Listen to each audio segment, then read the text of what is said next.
ಒಂದೇ ಕೃಷ್ಣಂ ಜಗದ್ಗುರು ಸರ್ವಂ ಶ್ರೀಕೃಷ್ಣಾರ್ಪಣಮಸ್ತು.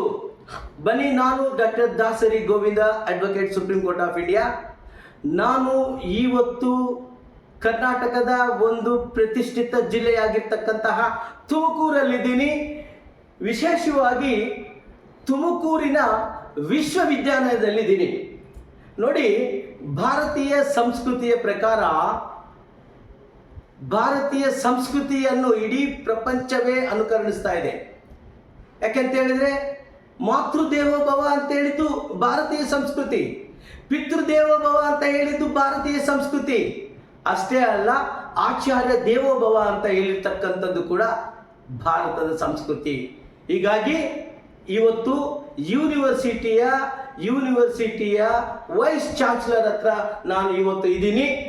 ಬನ್ನಿ, ಅವ್ರ ಜೊತೆ ಇಂತಿಷ್ಟು ಚಿಟ್ ಚಾಟ್ ಮಾಡೋಣ, ಇಂತಿಷ್ಟು ವಿಷಯಗಳಿಗೆ ಕ್ಲಾರಿಫಿಕೇಶನ್ ಅನ್ನು ತಗೊಳ್ಳೋಣ. ಬನ್ನಿ ಸರ್, ನಮಸ್ಕಾರ. ಒಂದೇ ಕೃಷ್ಣಂ ಜಗದ್ಗುರು ಸರ್ವಂ ಶ್ರೀಕೃಷ್ಣಾರ್ಪಣಮಸ್ತು. ಮೊಟ್ಟ ಮೊದಲನೇದಾಗಿ ತಮಗೆ ನನ್ನ ವಾಯ್ಸ್ ಚಾನಲ್ ಪರವಾಗಿ ನಮಗೆ ಅಭಿನಂದನೆಗಳು ಸರ್. ಸರ್, ನಾನು ತಮ್ಮ ಬಗ್ಗೆ ಕೇಳಿದ್ದೀನಿ, ತಾವು ಯೂನಿವರ್ಸಿಟಿಗೆ ತನು ಮನ ಧನ ಅಂದರೆ ತ್ರಿಕರಣ ಶುದ್ಧಿಯಿಂದ ಕೆಲಸ ಮಾಡ್ತಾ ಇದ್ದೀರಿ ಅಂತ ನನಗೆ ಗೊತ್ತಾಗಿದೆ. ನೀವು ಬಂದ ನಂತರ ಯಾವೆಲ್ಲ ಡೆವಲಪ್ಮೆಂಟ್ ಆಗಿದೆ ಯೂನಿವರ್ಸಿಟಿಯಲ್ಲಿ, ಪ್ಲೀಸ್? ನಮಸ್ಕಾರ ಸರ್, ನಮಗೆ ತುಂಬ ಧನ್ಯವಾದಗಳು. ನಮ್ಮ ಬಗ್ಗೆ ಭಾಳ ಪ್ರೀತಿಯಿಂದ, ಗೌರವದಿಂದ ಈ ಇಂಟರ್ವ್ಯೂ ತೊಗೊಳ್ತಾ ಇದ್ದೀರಿ. ನಾನು ಬಂದ ತಕ್ಷಣ ಅಂತ ಹೇಳಿದ್ರೆ, ನಾನು ತುಂಬ ಸಂತೋಷವಾಗಿ ತುಮಕೂರು ಯೂನಿವರ್ಸಿಟಿಗೆ ನಾನು ವೈಸ್ ಚಾನ್ಸಲರ್ ಆಗಿ ಜವಾಬ್ದಾರಿ ತೊಗೊಂಡಿದ್ದೀನಿ. ನಾನು ಅದೃಷ್ಟವಾದ ಏನಂದರೆ, ನಾನು 2016ರಲ್ಲಿ ಇದೇ ಯೂನಿವರ್ಸಿಟಿ ಕುಲಸಚಿವರಾಗಿ 2 ವರ್ಷ ಕೆಲಸ ಮಾಡಿದ್ದೆ. ಹಾಗಾಗಿ ತುಮಕೂರಿನ ಜನದ ಬಗ್ಗೆ ಮತ್ತು ತುಮಕೂರು ವಿಷಯದ ಬಗ್ಗೆ ನನಗೆ ಸ್ವಲ್ಪ ಮಾಹಿತಿ ಇತ್ತು, ಏನು ಮಾಡ್ಬೋದು ಅಂತೇಳಿ. ಮತ್ತು ಕಾಲಕ್ರಮೇಣ ನನಗೆ 2022ರಲ್ಲಿ ಸರ್ಕಾರ ಈ ವಿಶ್ವವಿದ್ಯಾಲಯಕ್ಕೆ ಕುಲಪತಿಯಾಗಿ ನೇಮಕ ಮಾಡಿದ್ದು ತುಂಬ ಸಂತೋಷ ವಿಚಾರ. ಕರ್ನಾಟಕದಲ್ಲಿ 20-25 ಯೂನಿವರ್ಸಿಟಿ ಇದ್ರೂ ನಾನು ತುಮಕೂರು ವಿಶ್ವವಿದ್ಯಾಲಯ ಆಯ್ಕೆ ಮಾಡಿದ್ದೆ. ಯಾಕಂತ ಹೇಳಿದ್ರೆ, ತುಮಕೂರು ವಿಶ್ವವಿದ್ಯಾಲಯದಲ್ಲಿ ವಿದ್ಯಾರ್ಥಿಗಳು ಏನಂತಂದರೆ ತುಂಬ ಭಾಗಶಃ ಗ್ರಾಮೀಣ ಪ್ರದೇಶದಿಂದ ಬಂದವರು.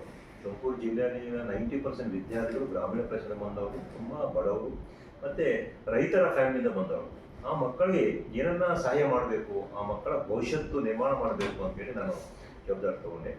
ಈ ಸಂದರ್ಭದಲ್ಲಿ ತುಮಕೂರು ನಗರ ಅಂದರೆ ನಮಗೆ ಹೆಚ್ಚು ಗ್ರಾಮಕ್ಕೆ ಬರೋದು ಸಿದ್ಧಗಂಗಾ ಶ್ರೀಗಳ ಸ್ವಾಮಿ. ಸಿದ್ಧಗಂಗಾ ಶ್ರೀ ಪರಮ ಶಿವಕುಮಾರ ಸ್ವಾಮಿ ತ್ರಿವಿಧ ದಾಸೋಹ, ಆಶ್ರಯ ಮತ್ತು ಅನ್ನ ಮತ್ತು ವಿದ್ಯೆ ಆ ಮನಸ್ಸಲ್ಲಿ ಇಟ್ಕೊಂಡು ನಾನು ವಿದ್ಯಾರ್ಜನವನ್ನು ಯೂನಿವರ್ಸಿಟಿನಲ್ಲಿ ಸಾಕಷ್ಟು ದೃಢಪಡಿಸಿದ್ದೀನಿ. ಆ ಜೊತೆಗೆ ವಿದ್ಯಾರ್ಥಿಗಳು ಗ್ರಾಮೀಣ ಪ್ರದೇಶದಿಂದ ಬಂದರಿಂದ ಅವರಿಗೆ ಹಸುವಿನಿಂದ ಇಲ್ಲಿ ಬರ್ತಾ ಇದ್ದಾರೆ. ಹಾಗಾಗಿ ಇಲ್ಲಿ ಲೋಕಲ್ ದಾನಿಗಳ ಜೊತೆಗೆ ಸೇರಿ ನಾವು ಪ್ರತಿನಿತ್ಯ ವಿದ್ಯಾರ್ಥಿಗಳಿಗೆ ಒಂದು 5 ರೂಪಾಯಿಗೆ ಒಂದು ಊಟ ಕೊಡ್ತಾ ಇದ್ದೀವಿ. ಕಳೆದ 2.5 ವರ್ಷದಿಂದ ನಡೀತಾ ಇದೆ. ಆ ಜೊತೆಗೆ ತಮಗೆಲ್ಲ ಗೊತ್ತಿದ್ದಾಗೆ ಇಲ್ಲಿ ನಮ್ಮೊಂದು ವಿಶ್ವವಿದ್ಯಾಲಯ ಅಲ್ಲ, ಇಡೀ ತುಮಕೂರು ನಗರದಲ್ಲಿರುವ ಎಲ್ಲ ಕಾಲೇಜಿನಲ್ಲಿ ಮಕ್ಕಳು ಇದೇ ದೂರದ ಪರೀಕ್ಷೆ ಬರ್ತಾ ಇದ್ದಾರೆ. ಆ ಮಕ್ಕಳಿಗೆ ಫಸ್ಟ್ ನಮಗೆ ಕೊಡಬೇಕಾಗಿದ್ದು ಅನ್ನದಾಸೋಹ. ಹಾಗಾಗಿ 1 ವರ್ಷ ನಂತರ ನಾವು PU ಕಾಲೇಜಿನಲ್ಲಿ 600 ಜನ ಮಕ್ಕಳಿಗೆ ಊಟ ಕೊಡ್ತಾ ಇದ್ದೀವಿ 5 ರೂಪಾಯಿಗೆ. ಅದರಿಂದ ಮತ್ತೆ ಭಾಳ ಅಲ್ಲಿ ರಿಸಲ್ಟ್ ಆಗಿರ್ಬೋದು, ಮಕ್ಕಳ ಆತ್ಮಸ್ಥೈರ್ಯ ಇರ್ಬೋದು ಜಾಸ್ತಿ ಆಗಿದೆ. ಅದ್ರ ಜೊತೆಗೆ ಮೊನ್ನೆ ಈ ವರ್ಷ ತುಮಕೂರು ನಗರದ ಡಿಗ್ರಿ ಮಹಿಳಾ ಕಾಲೇಜಿಗೆ ನಾವು ಅನ್ನದಾಸೋಹ ಸ್ಟಾರ್ಟ್ ಮಾಡಿದ್ವಿ. ಸೊ ಈ ರೀತಿ 2,500 ಜನ ಮಕ್ಕಳಿಗೆ ನಾವು 2.5 ವರ್ಷದಲ್ಲಿ ಸ್ಟಾರ್ಟ್ ಮಾಡಿದ್ವಿ. ಬನ್ನಿ, ಈಗ ಇವ್ರ ಜೊತೆ ನಾನು ಮಾತಾಡಬೇಕಾದ್ರೆ ನಾನು ಗಮನಿಸಿರ್ತಕ್ಕಂಥ ವಿಷಯ ಏನು ಅಂತ ಹೇಳಿದ್ರೆ, ತುಮಕೂರು ಅಂತ ಹೇಳಿದ್ರೆ ಸಿದ್ಧಗಂಗಾ ಮಠ, ಸಿದ್ಧಗಂಗಾ ಮಠ ಅಂತ ಹೇಳಿದ್ರೆ ತುಮಕೂರು ಮಠ. ತುಮಕೂರು ಅಂತ ಹೇಳಿದ ತಕ್ಷಣ ನಮ್ಮ ಮಾನಸಿಕವಾಗಿ ನಮಗೆ ಬರ್ತಕ್ಕಂಥ ಒಬ್ಬ ಮಹಾನ್ ವ್ಯಕ್ತಿ ಯಾರು ಅಂತ ಹೇಳಿದ್ರೆ ಶ್ರೀ ಶ್ರೀ ಶ್ರೀ ಶಿವಕುಮಾರ ಸ್ವಾಮಿಗಳು. ಶಿವಕುಮಾರ ಸ್ವಾಮಿಗಳು ಅಂತ ಹೇಳಿದ್ರೆ ತ್ರಿವಿಧ ದಾಸೋಹಿ ಅಂದ್ರೆ ಅನ್ನ ಅಕ್ಷರ ಮತ್ತು ಆಶ್ರಯ. ಅನ್ನ ಅಕ್ಷರ ಮತ್ತು ಆಶ್ರಯ, ಇದನ್ನು ನಾವು ತ್ರಿವಿಧ ದಾಸೋಹಿ ಅಂತ ಹೇಳ್ತೀವಿ. ಆದರೆ ಈ ಯೂನಿವರ್ಸಿಟಿಯ ವೈಸ್ ಚಾನ್ಸಲರ್ ಆಗಿರ್ತಕ್ಕಂಥ ಇವರಿಗೂ ಕೂಡ ಆ ತ್ರಿವಿಧ ದಾಸೋಹವೇ ಅವರಿಗೆ ಪ್ರೇರಣೆಯಾಗಿತ್ತು. ಆ ಪ್ರೇರಣೆಯಿಂದ ಇವತ್ತು ಯೂನಿವರ್ಸಿಟಿಯಲ್ಲಿ ಕೇವಲ 5 ರೂಪಾಯಿಗೆ ಊಟವನ್ನು ಕೊಡ್ತಾ ಇದ್ದಾರೆ. ಬನ್ನಿ, ಇದು ಯಾವ ರೀತಿ ಅವ್ರಿಗೆ ಪ್ರೇರಣೆ ಆಯಿತು? ಮತ್ತು ಅಷ್ಟೇ ಅಲ್ಲ, ಶಿವಕುಮಾರ್ ಮಹಾಸ್ವಾಮಿಗಳಿಗೆ ಮತ್ತು ಈ ಯೂನಿವರ್ಸಿಟಿಗೆ ಯಾವ ರೀತಿಯ ಅನುಬಂಧ ಇದೆ ಅನ್ನೋದ್ರ ಬಗ್ಗೆ ಕ್ಲಾರಿಫಿಕೇಶನ್ ತಗೊಳ್ಳಾರಂತೆ. ಸರ್, ತಾವು ಬಹಳ ಅದ್ಭುತವಾಗಿರ್ತಕ್ಕಂಥ ಒಂದು ಪ್ರಾರಂಭದ ಉಲ್ಲೇಖವನ್ನು ಮಾಡಿದ್ರಿ. ನನಗೆ ಶ್ರೀ ಶ್ರೀ ಶ್ರೀ ಶಿವಕುಮಾರ ಸ್ವಾಮಿಗಳ ಒಂದು ತ್ರಿವಿಧ ದಾಸೋಹವೇ ನಮಗೆ ಸ್ಫೂರ್ತಿ ಆಯಿತು ಅಂತೇಳಿ. ಹಾಗಾದ್ರೆ ಅವ್ರಿಗೂ ಮತ್ತು ನಿಮ್ಮ ಯೂನಿವರ್ಸಿಟಿಗೂ ಏನಾದರೂ ವಿಶೇಷವಾಗಿರ್ತಕ್ಕಂಥ ಏನಾದರೂ ಒಂದು ನಮಗೆ ಮಾಹಿತಿ ಕೊಡ್ತೀರಾ? ಖಂಡಿತ ಖಂಡಿತ ಸರ್. ತುಮಕೂರು ಅಂದ್ರೆ ತಾವು ಎಲ್ಲ ಕಡೆ ನೋಡಿ, ನಾರ್ತ್ ಈಸ್ಟ್ ವೆಸ್ಟ್ ಸೌತ್ ಇಂದ ತುಮಕೂರು ಎಂಟ್ರ್ ಆದ್ಮೇಲೆ ಶೈಕ್ಷಣಿಕ ನಗರ ಅಂತ ಹೇಳ್ತೀವಿ. ಈ ನಾರ್ತ್ ಬರಲಿ ಸೌತ್ ಇಂದ ಬರಲಿ ಒಂದು ಬೋರ್ಡ್ ಕಾಣಿಸ್ತದೆ, ಶೈಕ್ಷಣಿಕರಿಗೆ ಸ್ವಾಗತ ಅಂತ ಹೇಳಿ. ಇಲ್ಲಿ ನೆಲೆಸಿದಂಥ ಎಲ್ಲ ವಿದ್ಯಾಕ್ಷೇತ್ರಗಳು, ಮುಖ್ಯವಾಗಿ ಸಿದ್ಧಗಂಗಾ ಶ್ರೀಮಠ ಇರ್ಬೋದು, ಅಲ್ಲಿಂದ 10,000 ಜನ ಮಕ್ಕಳಿಗೆ ಉಚಿತ ವಿದ್ಯಾಭ್ಯಾಸ, ಉಚಿತ ವ್ಯವಸ್ಥೆ ಇದೆ. ಈ ಕಡೆ ನೋಡಿದ್ರೆ ಶ್ರೀದೇವಿ ಮೆಡಿಕಲ್ ಕಾಲೇಜ್ ಇರ್ಬೋದು, ಈ ಕಡೆ ನೋಡಿದ್ರೆ ಸಿದ್ಧಾರ್ಥ ಎಜುಕೇಷನ್ ಇನ್ಸ್ಟಿಟ್ಯೂಷನ್ಸ್ ಇರ್ಬೋದು.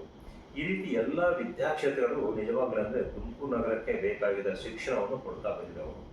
ಶ್ರೀ ಶ್ರೀ ಪರಮಪೂಜ್ಯ ಶಿವಕುಮಾರ ಸ್ವಾಮಿ ಜೊತೆಗೆ ನಮ್ಮ ಸಿದ್ಧಾರ್ಥ ಇನ್ಸ್ಟಿಟ್ಯೂಷನ್ ಸ್ಥಾಪನೆ ಮಾಡಿರುವಂಥ ಶ್ರೀ ಶ್ರೀ ಗಂಗಾಧರ್ ಅವರು ಆ ಕಾಲದಲ್ಲೇ ಈ ಮಕ್ಕಳಿಗೆ ಎಜುಕೇಷನ್ ಬೇಕಂತೇಳಿ ಒಳ್ಳೆ ಕಾಲೇಜುಗಳು, ಒಳ್ಳೆ ಸ್ಕೂಲ್ಗಳು ಸೇರಿ ಇವತ್ತು ಶೈಕ್ಷಣಿಕ ನಗರಿ ಅಂತ ಏನು ಅಂತ ಇದೀವಿ. ಅದಕ್ಕೆಲ್ಲ ಕಾರಣ ಮತ್ತೆ ಶಿವಕುಮಾರ ಸ್ವಾಮಿ ಜೊತೆಗೆ ಮತ್ತೆ ಪರಮೇಶ್ವರ ಅವರ ತಂದೆ ಆಗಿರುವಂಥ ಗಂಗಾಧರ ಅವರು ಇರ್ಬೋದು, ಮತ್ತು ಈಗ ಶ್ರೀದೇವಿ ಮೆಡಿಕಲ್ ಕಾಲೇಜು ಸ್ಥಾಪನೆ ಮಾಡಿರುವಂಥ ಶ್ರೀ ಹುಲಿ ನಾಯಕರು ಇರ್ಬೋದು, ಎಲ್ಲರೂ ಸೇರಿ ಈ ಶೈಕ್ಷಣಿಕ ನಗರಕ್ಕೆ ಸೇರಿಸಿದ್ದಾರೆ.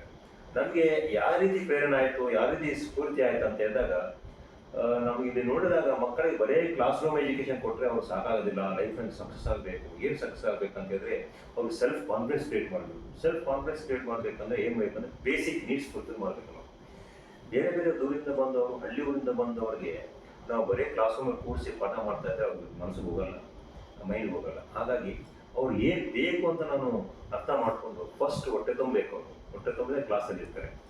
ಈ ವ್ಯವಸ್ಥೆ ನಮ್ಗೆ ಏನು ಅನುಕೂಲ ಆಯಿತು ಅಂತ ಹೇಳಿದ್ರೆ, ಇಲ್ಲಿ ಒಂದು ಶಿಸ್ತುಬದ್ಧವಾದಂಥ ಎಜುಕೇಷನ್ ಆಯಿತು. ಮಕ್ಕಳಲ್ಲಿ 1,500 ಮಕ್ಕಳೆಲ್ಲ 1,500 ಫ್ಯಾಮಿಲಿನಲ್ಲಿ ಬದಲಾವಣೆ ಆಯಿತು.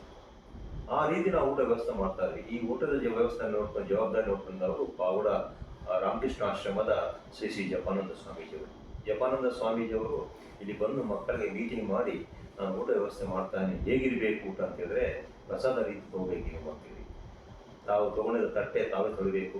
ಒಂದು ವೇಸ್ಟೇಜ್ ಇರಬಾರದು. ಇವತ್ತು 1,500 ಮಕ್ಕಳು 2.5 ವರ್ಷದಿಂದ ಊಟ ಮಾಡ್ತಾ ಇದ್ದಾರೆ. ನಮ್ಮಲ್ಲಿ 0 ವೇಸ್ಟೇಜ್. ಇದು ಒಂದು ಶಿಸ್ತುಬದ್ಧವಾದಂಥ ಒಂದು ಪ್ರಾಕ್ಟೀಸ್ ನಾವು ಡೆವಲಪ್ ಮಾಡಿದ್ವಿ. ಆ ಜೊತೆಗೆ ಅವರೇ ಊಟ ಪ್ಲೇಟ್ ತೊಳಿತಾರೆ. ಇದ್ರ ಜೊತೆಗೆ ಈ ವ್ಯವಸ್ಥೆಯನ್ನು ನಾಟ್ ಓನ್ಲಿ ಸ್ಟೂಡೆಂಟ್ಸ್ಗೆ, ಈವನ್ ಯೂನಿವರ್ಸಿಟಿ ಸಿಬ್ಬಂದಿ ಕೊಟ್ಟಿದ್ದೀರಿ, ಯೂನಿವರ್ಸಿಟಿ ಎಂಪ್ಲಾಯೀಸ್ ಕೊಟ್ಟಿದ್ದೀವಿ. ಅದಕ್ಕೆ ಸ್ವಲ್ಪ ಸಬ್ಸಿಡಿ ಇಲ್ಲ, ಅವ್ರಿಗೆ ಏನು ಬೇಸಿಕ್ ಕಾಸ್ಟ್ ಆಗ್ತದೆ ಅಷ್ಟು ಕೊಟ್ಟಿದ್ದೀವಿ.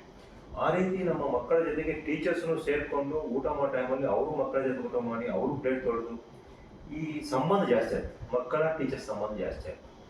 ಈ ರೀತಿ ಜೊತೆಗೆ ಅವ್ರ ಮನೇಲಿ ಮಕ್ಕಳು ಮನೆಗೆ ಹೋದ್ಮೇಲೆ ಅವರು ಅಡುಗೆ ಮನೆಗೆ ಹೋಗಿ ತಾಯಿಗೆ ಹೆಲ್ಪ್ ಮಾಡೋದು, ಮತ್ತೆ ಅವ್ರು ಪ್ಲೇಟ್ ತೊಳೆದು ಸ್ಟಾರ್ಟ್ ಮಾಡೋದು. ಇದು ಬದಲಾವಣೆ ಪೇರೆಂಟ್ಸ್ ಗೊತ್ತಾಯಿತು. ಹೇಗೆ ನಮ್ಮ ಮಗಳು ಇವತ್ತು 21 ವರ್ಷ ಆಯಿತು, ಇರುವವರೆಗೆ ಅಡುಗೆ ಮನೆಯಲ್ಲಿ ಪ್ಲೇಟ್ ತೊಳೆದಿಲ್ಲ, ಗ್ಲಾಸ್ ತೊಳೆದಿಲ್ಲ, ಹಿಂಗೆ ಹೋಗ್ತಿದ್ರು. ಅವೆಲ್ಲ ಪೇರೆಂಟ್ಸ್ ಬಂದು ನಮ್ಮ ಕಾಲೇಜ್ಗೆ, ಪ್ರಿನ್ಸಿಪಾಲ್ಗೆ, ಟೀಚರ್ಸ್ಗೆ ಏನು ಸರ್ ಈ ಥರ ಬದಲಾವಣೆ ಆಗಿದೆ. ಇದು ನಮ್ಮ ಬದಲಾವಣೆ ಸಂತೃಪ್ತಿ ನನಗೆ. ಯಾಕಂದರೆ ಸಂಸ್ಕಾರ ಕಲಿಸಬೇಕಾಗಿದ್ದ ವ್ಯವಸ್ಥೆ ನಮ್ಮ ಯೂನಿವರ್ಸಿಟಿನಲ್ಲಿ ಇರಬೇಕು. ಎಜುಕೇಷನ್ ಅಂದರೆ ಜಾಬ್ ಓರಿಯೆಂಟೆಡ್ ಅಲ್ಲ, ಜಾಬ್ ಸಿಕ್ಕಿದ್ರೆ ಸಂಸ್ಕಾರ ಅಂತಲ್ಲ. ಎಜುಕೇಷನ್ ಜೊತೆಗೆ ಸಂಸ್ಕಾರ ಕಲಿಬೇಕು. ಇಲ್ಲಿ ಕಾಲೇಜ್ ಸಂಸ್ಕಾರ ಕಲಿಸಿಂದ ಮನೆಯಲ್ಲಿ ಸಂಸ್ಕಾರ ಆಗಿದೆ. ಇದು ಬನ್ನಿ ನೋಡಿ, ಅವ್ರ ಮನಸ್ಸಿನಲ್ಲಿರ್ತಕ್ಕಂಥ ಒಂದು ವೇದನೆ ಏನು ಅಂತ ಹೇಳಿದ್ರೆ, ತುಮಕೂರಿಗೆ ನಗರಕ್ಕೆ ಬರ್ತಕ್ಕಂಥದ್ದು ಕೇವಲ ನಗರದ ವಿದ್ಯಾರ್ಥಿಗಳೊಂದೇ ಅಲ್ಲ, ಸುತ್ತಮುತ್ತಲಿರ್ತಕ್ಕಂತಹ ಗ್ರಾಮೀಣ ವಿದ್ಯಾರ್ಥಿಗಳು ಬರ್ತಾ ಇದ್ದಾರೆ. ಮೊಟ್ಟ ಮೊದಲನೇದಾಗಿ ಗ್ರಾಮೀಣ ಭಾಗದಿಂದ ಬರ್ತಕ್ಕಂಥ ವಿದ್ಯಾರ್ಥಿಗಳಿಗೆ ಅನ್ನವನ್ನು ಕೊಡಬೇಕು. ಹೊಟ್ಟೆ ತುಂಬಿದಾಗ ಮಾತ್ರ ಅವ್ರು ನಾವು ಹೇಳಿರ್ತಕ್ಕಂಥ ಪಾಠ ಅವರ ಮನಸ್ಸಿಗೆ ಹೋಗ್ತದೆ ಅನ್ನೋ ಒಂದು ಸಂಕಲ್ಪವನ್ನು ಕೂಡ ಅವರು ಮಾಡಿ ವಿದ್ಯಾರ್ಥಿಗಳಿಗೆ ಅಚ್ಚುಕಟ್ಟವಾಗಿರ್ತಕ್ಕಂಥ ಒಂದು ಅನ್ನದಾಸೋಹವನ್ನು ಕೂಡ ಮಾಡ್ತಾ ಇದ್ದಾರೆ. ಈಗ ಕೊನೆಯದಾಗಿ ಅವರ ಒಂದು ಅಕಾಡೆಮಿಕ್ ಬಗ್ಗೆ ಇಂತಿಷ್ಟು ಕ್ಲಾರಿಫಿಕೇಶನ್ ತಗೊಂಡು ಈ ಒಂದು ವಿಡಿಯೋವನ್ನು ನಾನು ಕನ್ಕ್ಲೂಡ್ ಮಾಡ್ತೀನಿ. ಬನ್ನಿ ಸರ್, ಈಗ ಸುಮಾರು 7-8 ಸಾವಿರ ಸ್ಟೂಡೆಂಟ್ಸ್ ಇದ್ದಾರೆ ಅಂತ ನನಗೊಂದು ಮಾಹಿತಿ ಇದೆ. ಯಾವ ರೀತಿ ತಾವು ಎಷ್ಟೆಲ್ಲ ಕೋರ್ಸ್ಗಳು ಕೊಟ್ಟಿದ್ದೀರಿ? What is your contribution towards the academic year please? ಸಂತೋಷ ಸರ್.